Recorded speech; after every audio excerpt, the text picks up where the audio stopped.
The rhetoric against police officers, it's not just ICE, it's all police officers across the country, is escalating. The public's being told lies, as you saw come out of the press conference, that, I saw the video, there was absolutely no threat. That's insane. If you saw the other angle of the event, which is why, by the way, we do full investigations before we start saying what it is or what it isn't. But if you watch the video carefully, that agent had split seconds to decide whether maybe he's going to live or die. And he reverted to his training.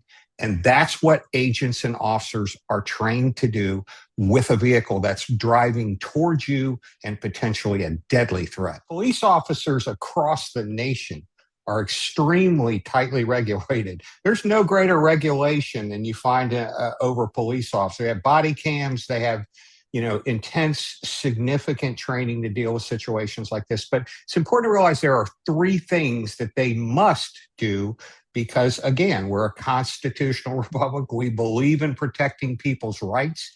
They have to follow the law.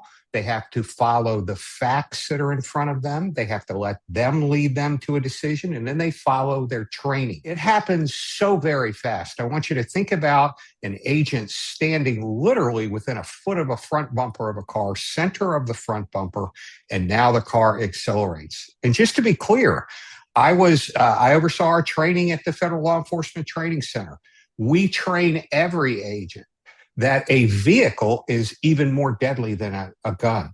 You can survive a gunshot. If a car runs over you, it's not going to go well. So remember, your proximity, the law is they're trying to effect a lawful arrest. That's a check. The facts are that the person is actively resisting in a vehicle. So that's a check. And then your training is that you will respond to a deadly force situation based on the facts with appropriate deadly force to respond. That's what the agent did. I think the left's propaganda has equated peaceful protests with violent rioters. And as these quote unquote protesters, which by the way, they're bringing folks from all over the country, professional paid protesters to be a part of this. What's the goal? It's to undermine law enforcement, the government, and cause pure chaos. And I think Americans have a choice in front of us. We're either going to be a nation of rule of law or we're going to be a nation of chaos and destruction. I think law enforcement's always been trained. As long as you're peacefully protesting, they're going to have a hands-off approach. When you cross into the rioter mode, then appropriate force is going to be used. It wasn't too long ago in this country where rioters and looters were met with deadly force. They were shot on sight.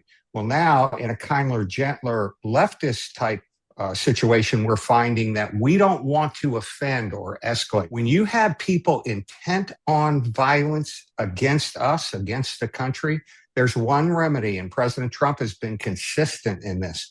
We will stand forcefully for what is right.